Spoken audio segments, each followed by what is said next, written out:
Good morning, everybody. If I can get your attention one more time, we're going to do one more quick sound check. But for anybody who was not here before, if you could please silence your cell phones. We want to avoid any disturbances during the press conference. At the end, when the governor takes questions, that is for the media only, so please refrain from standing up and shouting out any questions. And then when the governor comes here to sign the bill, we just ask that you please don't stand up or raise your camera high up in the air so that the media and everybody can get a good shot of the governor up here signing the bill. If the media back there can all give me a thumbs up if you guys can hear me. Testing, testing, 1, 2, testing, testing, 1, 2. Okay, perfect. We will get started soon. Thanks.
Good afternoon.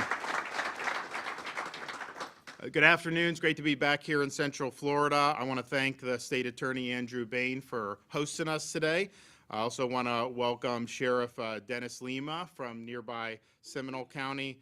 We also have Representative Steele, Placencia, Amnesty. I saw True Now. I saw David Smith, so I've seen other folks too. Then we're going to hear from some other folks. Justin Milcarrick, Winter Park resident, and Flash Shelton from California is going to talk a little bit about why we're here. So we're here today because you assume in America if you purchase a home and own a residence that's your residence. That if you happen to maybe split time in Orlando and Michigan, that if you go to Michigan over the summer, people aren't going to be able to just move into your house and then claim squatters' rights on your private residence. And yet, in places like New York and California, that's exactly what's happening in this country. Homes are being invaded, and those states and their laws are not siding with the homeowners, they're siding with the squatters. In fact, we have seen squatters move in and claim residence. This forces a massive, long, drawn-out judicial review before they can even be removed from the property. These are people that never had a right to be in the property to begin with. Earlier this month in New York, a woman returned to a property she inherited to find squatters living there. She changed the locks to get them out, and the state of New York arrested her instead of the squatters. Just a few days ago, 2 squatters in New York City allegedly murdered the property owner when she confronted them for being in her apartment illegally. In fact, we even have illegal aliens taking to social media instructing other foreigners how to come into this country and commandeer property. They have gotten involved in this. Well, today in the state of Florida, we say very simply, what passes muster in New York and California is not passing muster here. You are not going to be able to commandeer somebody's private property and expect to get away with it. We are in the state of Florida ending the squatter scam once and for all. And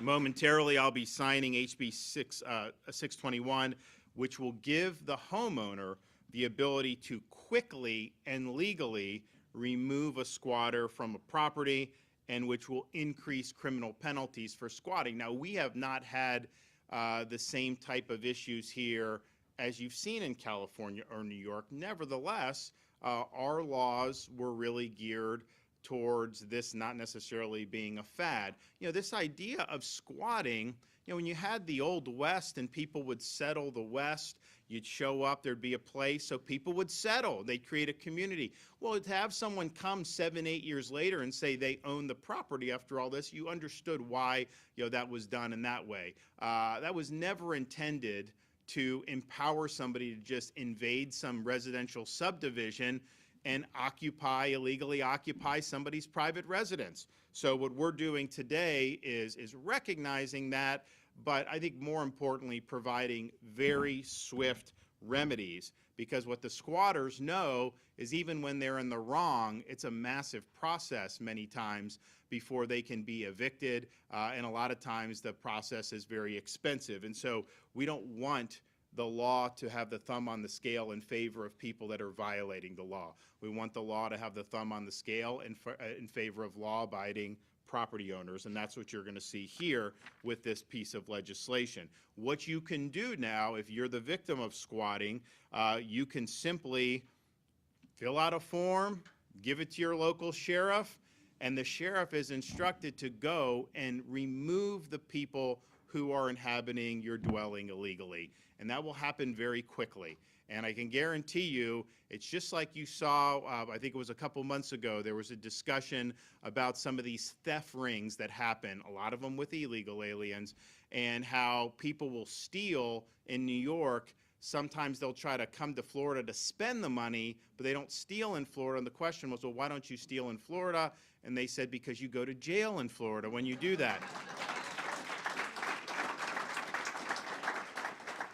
So I think it's going to be similar here. Yes, you're going to have really strong remedies so that if it does happen to you, they're going to be ejected. But the fact that you have those remedies, the fact that a Sheriff Lima can go in, send deputies, and liberate your residents for you very quickly, people are not going to want to even try this in the state of Florida. So I commend the legislature for this action. I think it's going to be something that is going to be very, very meaningful for this state. And look, you see these trends that happen in these other parts of the country. I think good leadership is looking and saying, okay, we're not going to repeat what is going on in these failed jurisdictions. And so the legislature was up to the task, and then here today we're signing this into law is going to show that the state of Florida is up to the task. So I thank the legislature for what they've done. We believe in the rule of law. We believe in private property rights. We think it's good that people can aspire to own a home. You know, we even are proud that we've got a lot of seasonal residents here. You know, it's great that people will maybe decide to come to Florida for half the year. And if they do that and they go to the Northeast or the Midwest or even Canada, many people do, that their house will be left unattended. They're not going to have some rogue person move in and then try to assert rights against the lawful property owner. So the squatter scam ends today with my signature on this piece of legislation, and the state of Florida will be better for it. Now, we are going to hear from some folks here today. So first, we're going to hear from our great state attorney for the 9th Judicial Circuit, Andrew Bain.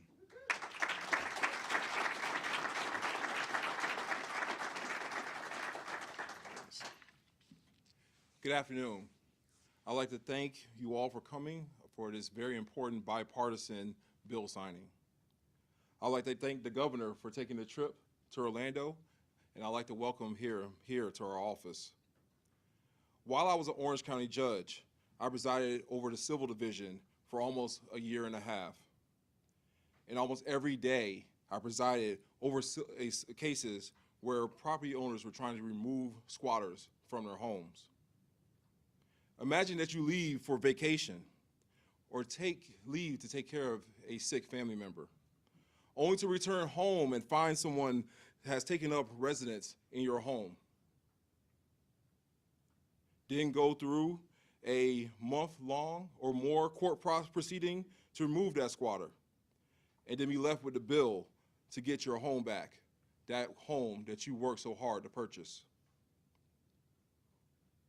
Or you might live next door to a vacant home, and someone moves into it and turns it into a drug den, trap house, or brothel. Then starts the lengthy process of contacting the homeowner and that court proceeding that you just heard me talk about. I long hoped that the legislature would do something to speed up this process, because this process was so outdated and draconian. This is why I'm excited that about this bipartisan bill that would give so much needed relief to the citizens of my circuit and to the state of Florida. Property ownership rights are one of the most important rights that we have in this country. Today is a big step forward in making sure that this injustice no longer continues. So I love this bipartisan legislation and this bill signing that we're having today to end this problem and scourge that we have in our community. Okay.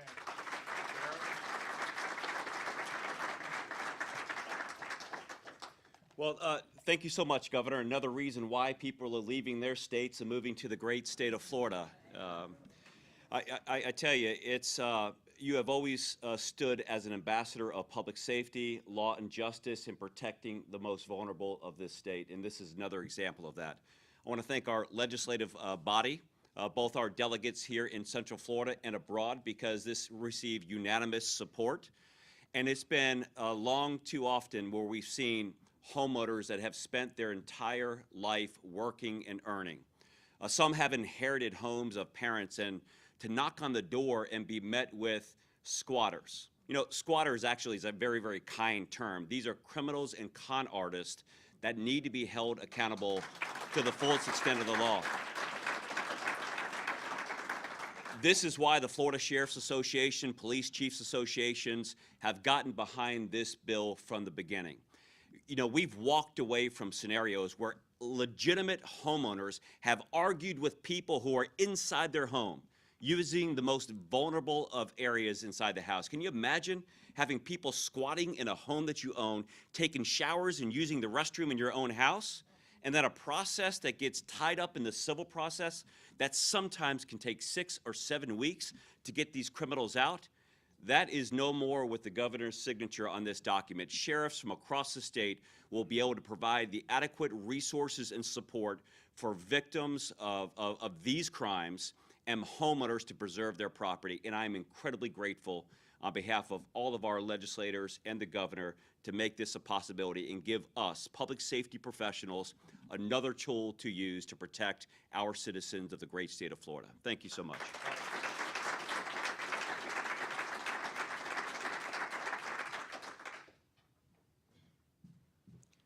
Thank you guys for coming out to hear the bill and to have the governor sign this amazing piece of legislation that we put forward.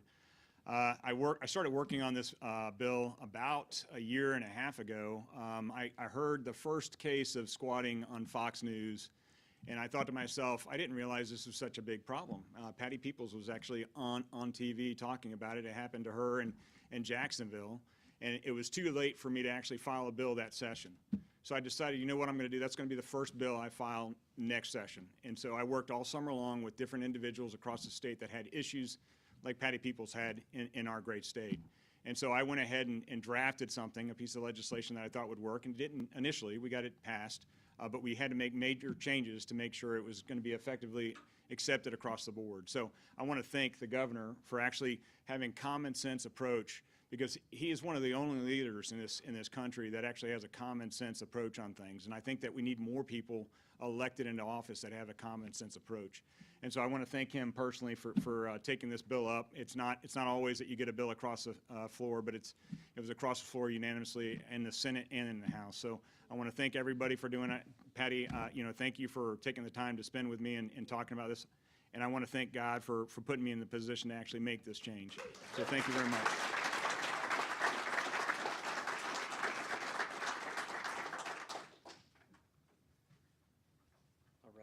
Governor DeSantis, thank you so much for having me here today for the signing of Bill 621. So I'm going to apologize in advance to everybody for reading, but I want to make sure everybody hears me. My name is Justin Melcarrick, and I'm just one of the neighbors that had to deal with squatters invading our street. Squatters turned the house across the street from us into a drug and prostitution house. We live in a good and decent neighborhood flanked by an elementary and high school. We have at least a dozen kids on our street who play outside every day, in addition to all the kids walking to and from school. The squatters brought reckless driving, drugs, weapons, and verbal threats to the lives of my neighbors. We came together to work with police. We put up floodlights, cameras, called the police whenever there was suspicious activity. The police would arrest the drug buyers, but never the squatters. The police's hands were tied. This was a civil matter that had to go through the courts. We were told to leave the squatters alone, ignore them, don't engage. As a law-abiding and tax-paying citizen, we were told to stay in our homes while these criminals carried on. We were prisoners in our own homes because of these squatters. This insanity lasted for 5 months. So 5 months might not seem like a long time for everyone, but when the safety of your family's lives are threatened, you don't sleep very much. We went door to door with flyers letting neighbors know about the situation. Thankfully, a neighbor knew someone in the court's office to expedite the eviction process. I truly believe that this is the only reason we were able to get the squatters out. Our community has been shaken by this experience. We never thought something like this would happen, and I would not wish this on anyone. House Bill 621 is definitely a step in the right direction to help law enforcement and neighborhoods, and I'm so thankful for that. But I take my responsibility as a parent seriously, and we have to teach our kids right from wrong, legal from illegal, and how to stand in truth. I pray the nation takes note of House Bill 621 and moves into truth with it. Thank you, Governor DeSantis, for letting me speak my truth today. It has truly been an honor. Thank you.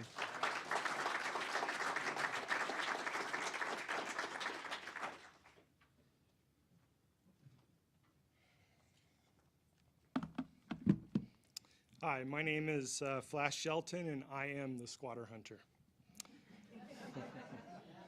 First, I'd like to thank Governor DeSantis for making it possible for me to be here and be a part of this historic event. Today is a good day for Florida homeowners. This law bill is a promising start to giving hardworking homeowners the support they need and deserve.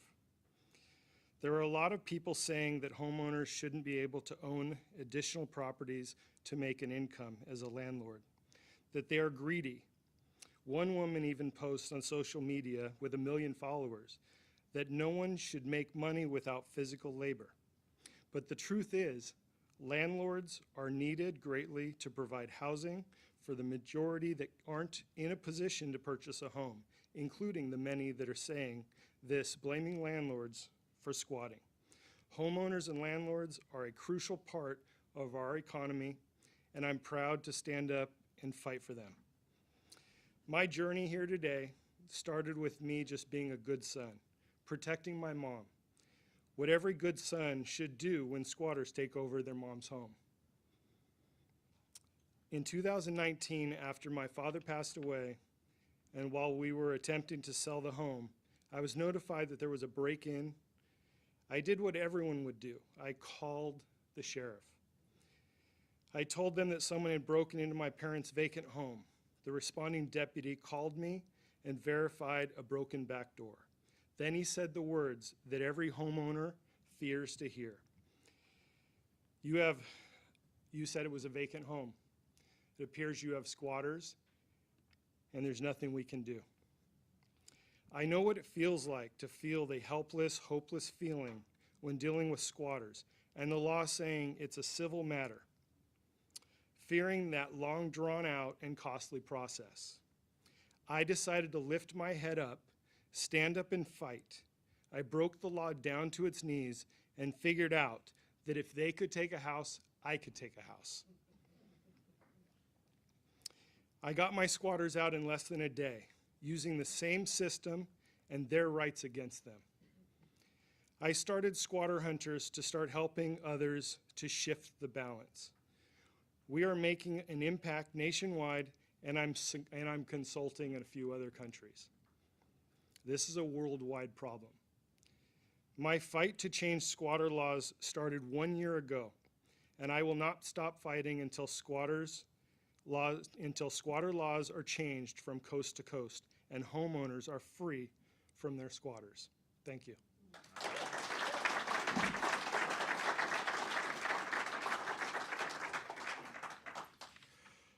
Okay, so we're excited about being able to make this official. I think we'll be the first state in the country to be leaning in on this issue, and that's typically the way it works on a lot of issues. But that's good. That's good. So, all right, if whoever wants to come up, you can crowd around here, and we'll do it.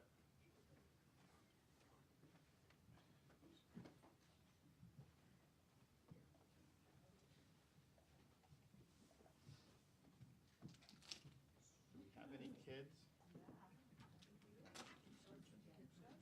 Come on.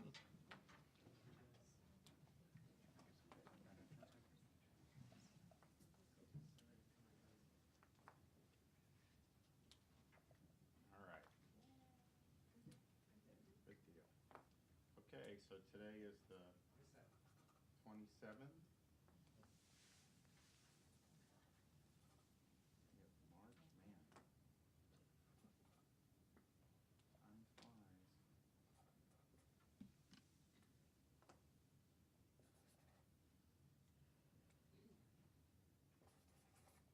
You guys want one? Those are not permanent, so no one can say. These are permanent, so who wants one of these? I'll take a permanent. Okay, all right.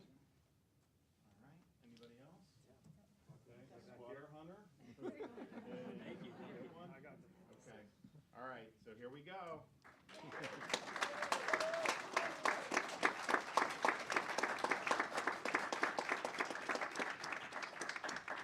Okay, good deal. All right. Awesome. Yep, thanks. Thank you. Appreciate it. Thanks so much. Thanks, man.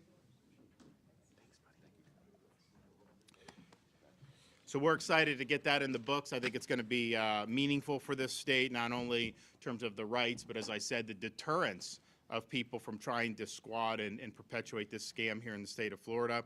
Also, like to point out that we have rescued even more Floridians from Haiti, which is obviously going through a lot of difficulty. So another flight has come in. We expect more to be happening. Yeah, there were hundreds of people. We've gotten 90 back so far.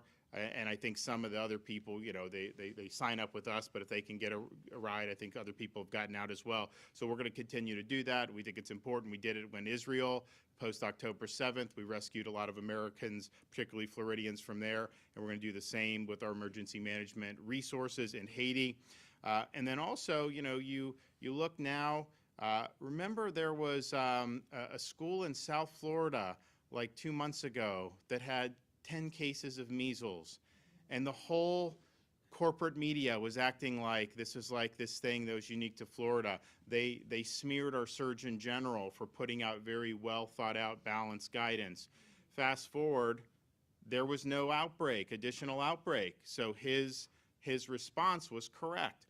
Now you see 30 cases in Chicago with illegal aliens. I don't hear the same carping from the media. In fact, they're not talking about it really very much at all. So it just goes to show you, the phony narratives that get put out, all to drive an agenda. The fact of the matter is they kind of whip it up, and then when things go the different direction than what they were predicting, they just forget that it ever happened, and then they just move on. Well, I think it's important to point out, our Department of Health, our Surgeon General were on this. They handled it appropriately. You see even more cases in these other areas, and you don't hear the same type of carping, and I wonder why that is. Okay, with that, I'm happy to take some questions. Sure.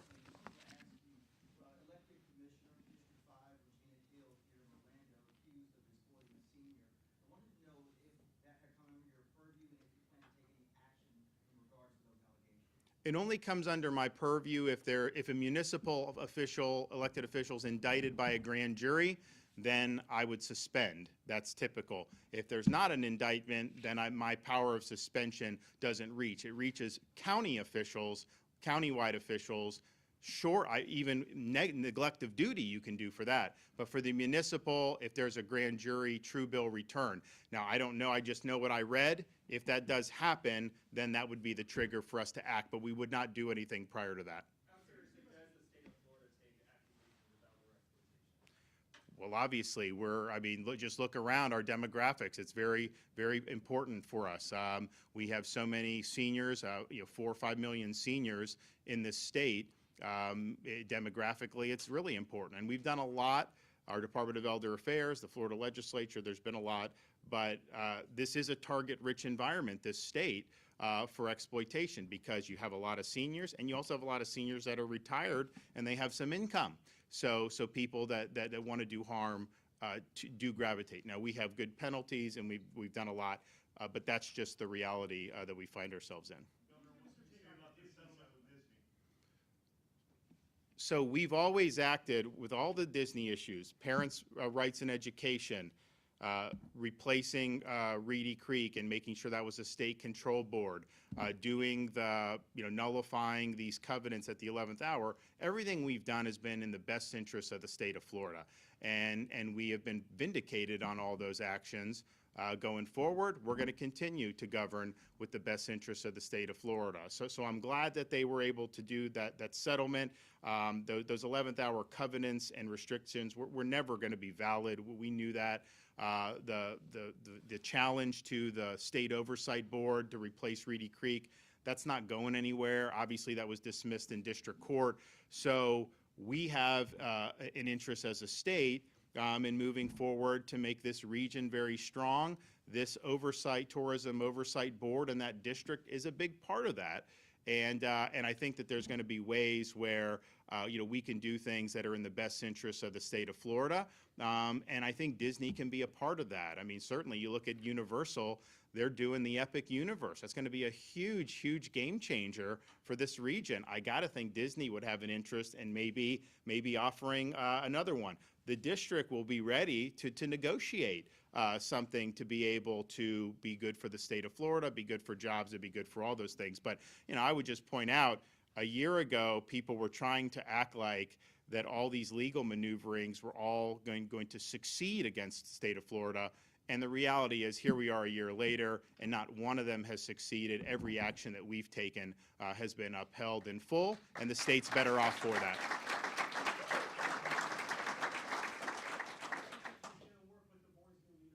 Excuse me? I think good. I think, look, I think the fact that this is moving forward. I think that's what the company wants to do. And, a lot of what happened with parents' rights in education, some of that stuff was really driven by Burbank. It was not driven by Orlando, and I think we've always understood that. And so I think that there's a desire to move forward. I think that they have things that they probably have opportunities to do to expand their footprint, to continue to attract visitors, and those things, when they can coincide with the state's interest, we think that would be good. So I think the board will work with them. They are going to do a development agreement of some sort to kind of provide some contours for the district's land and how that's going to be processed, if it is processed over the ensuing months and years. And I think that there's a lot of opportunities for big wins for the state of Florida. But the good news is, you as a citizen, you now have a control board overseeing this that is accountable, that has been appointed by people that you've elected, and that are not there to just represent one company's interests, but to represent the entire state of Florida's interests, particularly this region of Florida. And while there may be things that one company does that is in the state's interest, that's not always 100% in alignment. And so this is a good situation. We came back here a month ago. I think we did a press event down the road, highlighting some of the things that this board has done. And this has been an example of good government. They've been able to clean up a lot of stuff. There's more transparency. The taxpayer is being treated better. Those tenant businesses are being treated better. And so there have been a lot of big wins as a result of this already. And I think going forward, you've got a lot of possibilities. I mean, we have been kind of the place that people have wanted to come for many years, but particularly in the last 3 or 4 years. This area, of course, has always attracted a lot. I just think with the new Universal Park, I mean, I think it's just going to be a huge game changer. It's bigger than their other 2 parks combined. I mean, like, imagine that footprint. That's pretty huge. And so, I got to think that Disney would want to answer that to be able to kind of keep up with the competition. And I think that's a good thing for Florida, to have businesses competing against each other to offer more and more attractions for the tourists.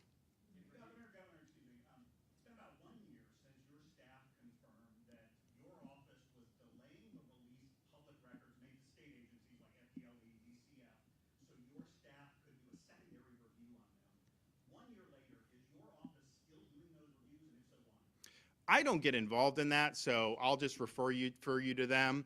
As you know, this is all legal. There's different general counsels in each agency, usually interact with the chief of staff and the general counsel, the head of the executive branch. So I don't know. I can tell you, since I've been governor, that's just not something that I've gotten involved in. I got to focus on the task at hand, and you got good people working for you that can kind of sort out all that other stuff. That's the normal course of things. When there's a felony indictment returned against a municipal elected official, the appropriate action has traditionally been to suspend that official at that point. So I would assume that's what's going to happen. We'll have to see if this happens, what the indictment looks like, but that's typically what we've done in these cases. Not only since I've been governor, I think that's what governors have done for quite some time. All right, thanks everybody. God bless. We'll see you soon. Thanks.